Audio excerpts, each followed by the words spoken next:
Beamy, 26, PhD in Gender Studies. Dissertation on Performative Masculinity in Digital Spaces. Run feminist blog with 15K subscribers. Constantly post about male privilege and how men weaponize victimhood.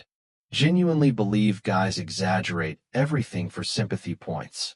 Always rolled eyes when men complained online. Women have it so much harder. Stop making everything about you. Classic male fragility. Had zero patience for male grievances.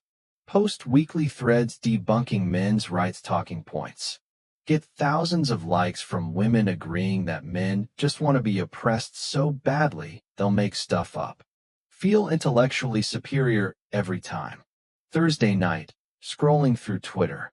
See thread from guy complaining about being attacked for having opinion. Claims women pile on men constantly. Says he's afraid to post anything now. Quote tweet him. Imagine thinking being disagreed with is oppression. This is why we can't take male complaints seriously. Gets 3K likes, 500 retweets. Comments full of women sharing similar frustrations with male victimhood. Feel vindicated. Men really do exaggerate everything. But something nags at me. Academic curiosity kicks in. Friday, decide to run experiment for my research. Going to create male Twitter account, post normal guy opinions, see if I get the harassment men claim they get. Expecting to prove they're lying about everything. Spend weekend crafting perfect male persona. Name him Marcus. Mid-20s, works in tech, like sports and video games. Pretty standard dude profile. Use stock photo of average-looking white guy. Bio says, software dev, hockey fan, just here for good conversations. Monday morning, Marcus goes live. Start by following accounts I normally follow. Feminist activists, political commentators, social justice advocates.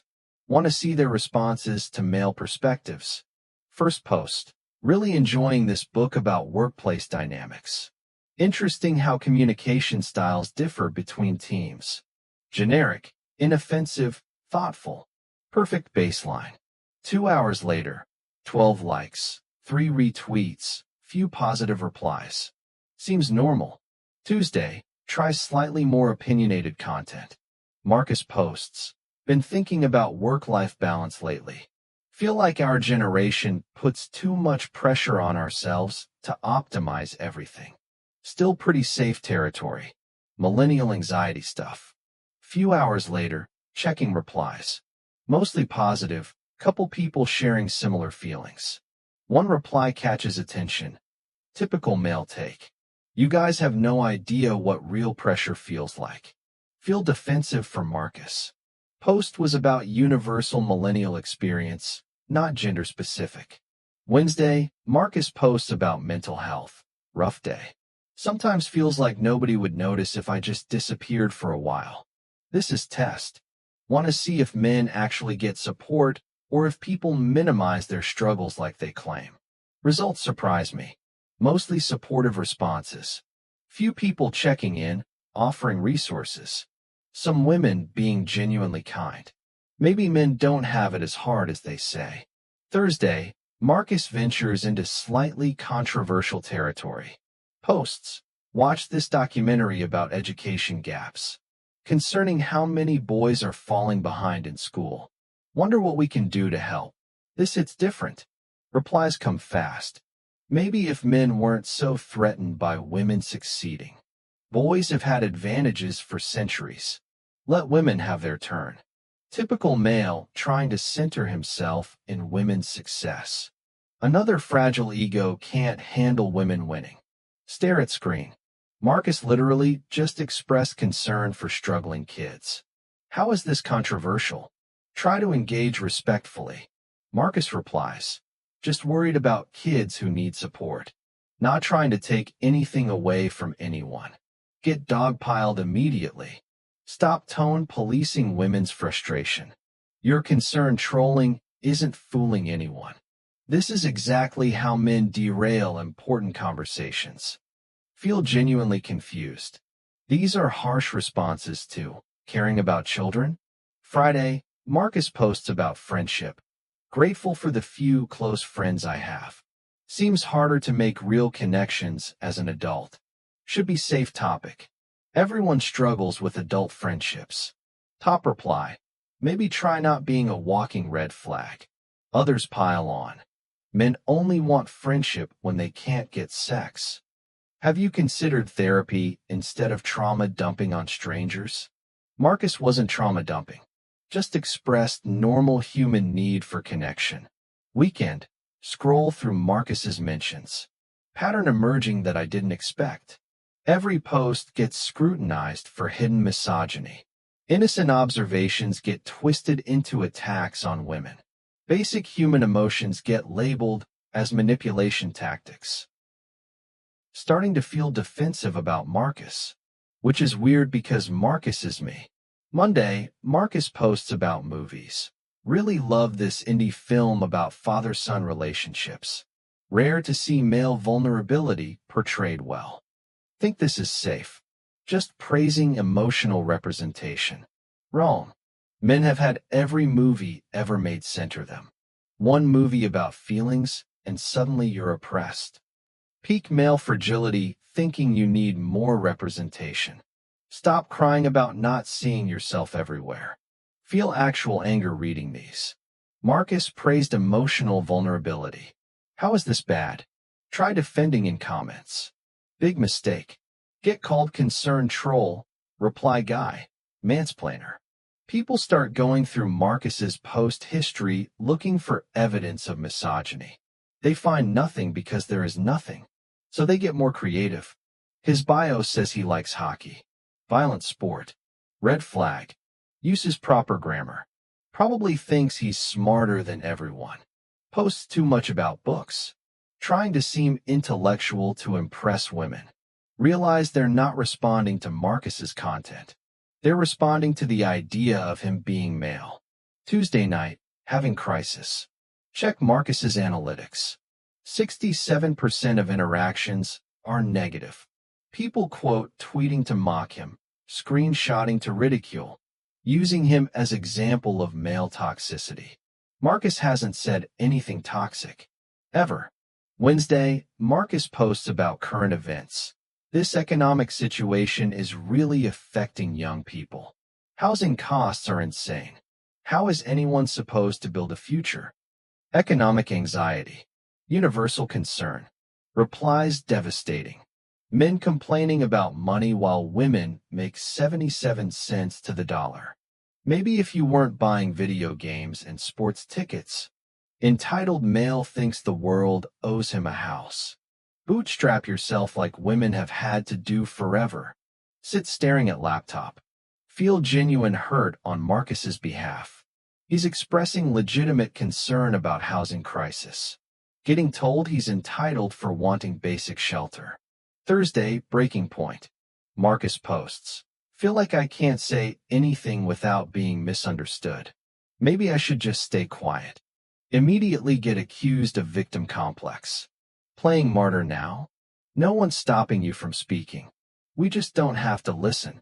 Classic male manipulating for sympathy. This is what accountability looks like. Deal with it. Delete Twitter app. Sit in silence for hour. Marcus isn't playing victim. Marcus is just tired of being attacked for existing. Feel everything I believe starting to crack. Friday, re-download app. Marcus has 47 new mentions. All negative. People celebrating that they shut down another misogynist. But Marcus never said anything misogynistic. Ever. Scroll through week of Marcus's posts. Looking for anything that justified this treatment. Find nothing. Just normal human thoughts expressed respectfully. Realize men weren't exaggerating about online harassment. I just never believed them. Weekend, deep research mode. Start looking at how other male accounts get treated. Find patterns everywhere. Men expressing any struggle get told they're privileged. Men showing emotions get called manipulative. Men having opinions get labeled as mansplaining. The space I thought was just holding men accountable is actually just hostile to male existence. Start feeling sick about my own behavior. Remember every time I quote tweeted guys to mock them. Every time I rolled eyes at male complaints. Maybe they weren't complaints. Maybe they were just human experiences I refused to validate. Monday, Marcus tries one last post. Thanks to everyone who engaged thoughtfully this week. Still learning and trying to be better. Even gratitude gets twisted. Passive-aggressive much. Still centering himself in his apology. This is how manipulators operate. Give up. Delete Marcus's account. But damage to my worldview is permanent. Tuesday, back on main account. See feminist friends celebrating running off another MRA. Realize they're talking about Marcus. Marcus who never mentioned men's rights. Never attacked women. Never said anything remotely problematic. They're celebrating bullying someone for being male online. Feel complicit. Feel ashamed. Wednesday, try posting about experience without revealing experiment. Been thinking about how we treat men in feminist spaces. Wonder if we're sometimes too harsh. Get immediately canceled by my own community. Pick-me behavior. Internalized misogyny. Men don't need defending. Disappointed in you. Lose 200 followers in one day. Get DMs calling me traitor to feminism. But I lived as Marcus. I saw how men actually get treated online. It's not accountability. It's just socially acceptable bullying. Thursday, Marcus's experiment haunts me. Keep thinking about responses he got for basic human needs. Expressing loneliness, manipulation, caring about issues, centering himself. Showing gratitude, passive aggression, asking for understanding, victim complex. There was literally nothing Marcus could say that wouldn't get twisted into evidence of male toxicity. Start understanding why so many men just give up online. Friday, create new experiment. Same posts Marcus made, but from female account named Maya. Results exactly what I expected. Maya gets sympathy for loneliness, praise for caring about education, support for economic anxiety, encouragement for vulnerability. Same exact words. Different gender. Completely different treatment. Delete Maya after one day. Point proven. Weekend, existential crisis time. Everything I believed about male privilege online is wrong. Men don't dominate digital spaces through power. They're just punching bags everyone feels justified hitting. We've created an environment where being male online means being automatically suspect. Their complaints aren't exaggerated. They're understated. Monday, try posting about findings on main account. Craft careful thread about online gender dynamics. After some research, I'm wondering if we should examine how we respond to men in feminist spaces. Immediately ratioed. Quote tweets full of former supporters calling me lost and problematic. Friends texting asking if I'm okay, suggesting I take social media break. But I'm more awake than I've ever been. Tuesday, private message from male academic colleague. Says he saw my thread, appreciates me speaking up. Tells me he's been afraid to participate in online discussions for years. Says the hostility is real and constant. Shares screenshots of times he tried engaging on gender topics. All interactions mirror Marcus's experience exactly. Says most men in academia just stay silent online now. Not worth the risk. Feel deep sadness reading this.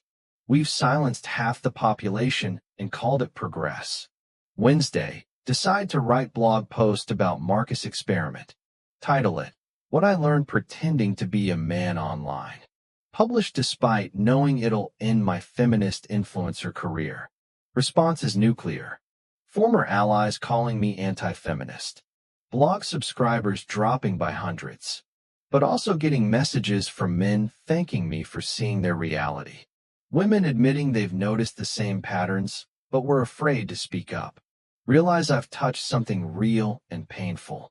Thursday, reflecting on month since Marcus experiment. Lost most of my feminist community. Blog readership cut in half. Speaking invitations canceled. But gained something more valuable. Empathy for people I dismissed as privileged whiners. Men weren't exaggerating online harassment. I just had immunity as women, so couldn't see it.